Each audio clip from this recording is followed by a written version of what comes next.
Hello बच्चों। हिंदी सीखने और सिखाने की प्रक्रिया में आज हम लोग 9वीं कक्षा की पाठ्य पुस्तक का स्पर्श से काव्य खंड से पाठ 7 रहीम के दोहे। सबसे पहले हम लोग रहीम के बारे में जान लेते हैं। अब्दुल रहीम मध्यकाल में अकबर के दरबारी कवि थे। जाति धर्म से ऊपर रहीम प्रत्येक धर्म का सम्मान करते थे।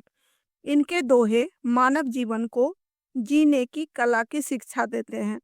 अवधी और ब्रज दोनों भाषाओं में रचित दोहे जीवन पथ पर आगे बढ़ने में पग पग पर रास्ता दिखाने वाले होते हैं। तो आइए हम लोग पढ़ते हैं रहीम के दोहे। रहीमन धागा प्रेम का मत तोड़ो चटकाए, टूटे से फिर ना मिले, मिले गांठ पड़ जाए। चटकाए का अर्थ होता है तोड़ना। रहीम कहते हैं कि आपसी प्रेम के धागे को या संबंध को एक झटके से नहीं तोड़ना चाहिए, क्योंकि प्रेम का संबंध धागों के समान होता है। जिस प्रकार धागा तोड़कर यदि हम जोड़ना चाहते हैं तो उसमें गांठ पड़ जाती है, उसी प्रकार संबंध तोड़कर जोड़ने से दरार आ जाती है। दूसरा दोहा है, रहीमन निजमन की बिथा, मन ही राखो गोय, सुनी अठलई हैं लोग सब, बांटी न लई हैं कोई। बिथा का अर्थ होता है व्यथा या तकलीफ। गोय मतलब छुपा कर रखना। अठलई है यानी उपहास उड़ाना या मजाक उड़ाना। रहीम कहते हैं कि अपने मन के दुख या तकलीफ को मन में ही छुपा कर रखना चाहिए, क्योंकि दूसरों के सामने उजागर करने से लोग दुख को बांटते नहीं हैं बल्कि उसका उपहास उड़ाते हैं। अर्थात जिसके सामने आप अपना तकलीफ प्रकट करते हैं वे भले ही उस समय चुप रहते हैं, पर बाद में उस तकलीफ का मजाक उड़ाते हैं और खुश होते हैं। एक साधे सब सधै, सब साधे सब जाए, रहीमन मूल ही सी चिबो, फूले फले अघाए। साधे मतलब कार्य पूरा करना, मूल जड़ को कहते हैं, अघाए यानी तृप्त होना। रहीम कहते हैं कि यदि हम एक परमात्मा को स्मरण करते हैं, उनको अपने मन में बसा लेते हैं और अच्छे कार्य करते हैं तो सभी काम अपने आप सिद्ध हो जाते हैं या पूरे हो जाते हैं। ठीक वैसे ही जैसे पेड़ के जड़ को सींचने से पूरा पेड़ हरा भरा रहता है, सिर्फ जड़ में पानी डालने से पूरा पेड़ फल फूल से भर जाता है। चित्रकूट में रमी रहे रहीमन अवध नरेश, जा पर विपदा पड़त है सो आवत इस देश। चित्रकूट एक जगह का नाम है जो भारत के उत्तर प्रदेश और मध्य प्रदेश की सीमा पर स्थित है।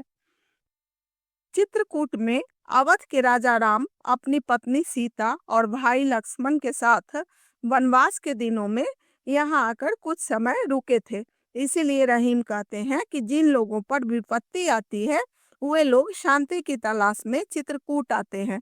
यहाँ आकर उन्हें शांति मिलती है। दीर्घ दोहा अर्थ के आखर थोड़े आही, ज्यों रहीम नट कुंडली, सिमट कूदी चढ़ जाही। दीर्घ यानी दीर्घ या बड़ा विशाल। अर्थ को कहा गया है। आखर अक्षर को कहते हैं। नट कहते हैं कलाकार या बाजीगर को।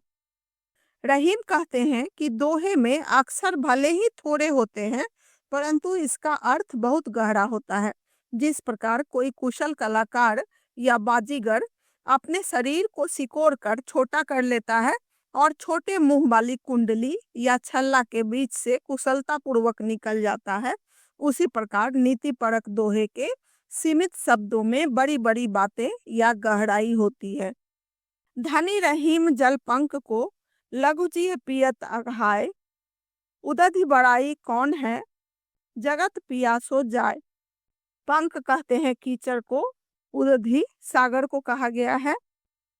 उस कीचड़ वाले थोड़े से जल को रहीम धनी या अमीर कहते हैं, क्योंकि उसमें कितने ही छोटे छोटे जीव जंतु अपनी प्यास बुझा लेते हैं।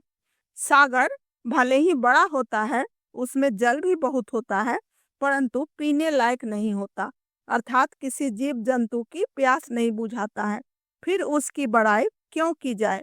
जो दूसरों के काम नहीं आते हैं, भले ही वह कितना ही बड़ा हो। सागर के किनारे खड़े होने के बावजूद भी कोई अपनी प्यास नहीं बुझा सकता। अर्थात महान वही कहलाता है जो दूसरों के काम आता है। उसका आकार प्रकार का कोई अर्थ नहीं होता है। नाद रिझ तन देत मृग, नरधन हेत समेत, ते रहीम पशु से अधिक, रिझेहु कछु न देत। नाद कहते हैं संगीत को, रिझी यानी रिझ कर या सम्मोहित होकर, संगीत की मधुर धुन पर मोहित होकर हिरण शिकार हो जाता है, अर्थात अपना प्राण भी त्याग देता है। उसी प्रकार मनुष्य भी प्रेम में आकर अपना तन मन धन सब न्यौछावर कर देता है। रहीम कहते हैं कि वे लोग तो पशु से भी अधिक स्वार्थी होते हैं, जो दूसरों से खुशी पाने के बाद भी बदले में अपना कुछ नहीं देते हैं। बिगड़ी बात बनाए नहीं, लाख करो किन कोय, रहीमन फाटे दूध को, मथे न माखन होय। कोई बात यदि बिगड़ जाती है तो लाख कोशिश के बाद भी सही होने में बहुत मुश्किल हो जाता है। जैसे दूध यदि फट जाए तो उसे फिर से मथकर मक्खन नहीं निकाला जा सकता, उसी प्रकार बिगड़ी हुई बात को फिर से सुधारने पर भी वो पूरी तरह से सुधरता नहीं है। इसीलिए हमें सोच समझकर व्यवहार करना चाहिए कि बात बिगड़े ही नहीं। रहीमन देखी बड़ेन को, लघु नदी से डारी, जहाँ काम आवे सुई, कहाँ करे तलवारी। रहीम कहते हैं कि बड़ों को देखकर छोटी चीजों का त्याग नहीं करना चाहिए, क्योंकि जहाँ छोटी सी सुई का काम हो वहाँ तलवार के बड़ा होने के बावजूद भी काम नहीं आएगा। तलवार बड़ा होकर भी काटने का काम करता है, जबकि छोटी सी सुई जोड़ने या सीलने का काम करती है। छोटा हो या बड़ा, सबका अपना अपना महत्व होता है। रहीमन निज संपत्ति बिना को न विपत्ति सहाय, बिनु पानी जो जलज को, नहीं रवि सके बचाए। रहीम कहते हैं कि यदि आपके पास अपना बुद्धि विवेक नहीं है या अपनी संपत्ति नहीं है तो विपत्ति के समय में कोई भी आपका साथ नहीं देगा।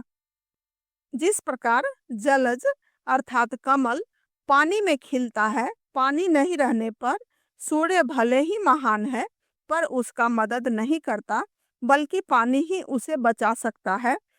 सूर्य भले ही कमल के खिलने में सहायता कर सकता है, लेकिन पानी के नहीं रहने पर उसकी जान नहीं बचा सकता, उसका मदद नहीं कर सकता। उसी प्रकार विपत्ति के समय में बाहरी सहायता मिलने के बाद भी निजी संपत्ति ही रक्षा करती है। रहीमन पानी राखिए, बिनु पानी सब सून, पानी गए न उबरे, मोती मानुष चून। इस दोहे में पानी शब्द का महत्व है। रहीम कहते हैं कि पानी को महत्व दीजिए, क्योंकि बिना पानी का पूरा संसार सूना है। यहाँ पानी शब्द के 3 अर्थ हैं: चमक, सम्मान और जल। पहला मोती, जिसकी चमक के कारण ही वह मूल्यवान होता है। दूसरा मनुष्य, जो सम्मान करने के योग्य हो अर्थात विनम्र हो तभी अच्छा लगता है। और तीसरा चून, यहाँ आटा को कहा गया है, जो बिना पानी के बेकार है। पानी मिलने पर ही आटा गूंथा जाता है और उससे बनी रोटी पूरे संसार के खाने योग्य बन पाता है। इसीलिए रहीम कहते हैं कि पानी को महत्व दीजिए। तो बच्चों, आपने देखा कि रहीम किस प्रकार हमारे आसपास की छोटी छोटी चीजों का उदाहरण देकर हमें जीने की सीख देते हैं, सही मार्ग पर चलना सिखाते हैं। यदि आपको इस दोहे का अर्थ समझ में आ गया हो तो आप मेरे चैनल को सब्सक्राइब कीजिएगा, ताकि आपको प्रत्येक पाठ का ऐसे ही विश्लेषण मिले और प्रश्नों के उत्तर मिले। ठीक है, और कोई भी दिक्कत हो तो आप कमेंट सेक्शन में लिखकर पूछ सकते हो। तब तक के लिए बाय।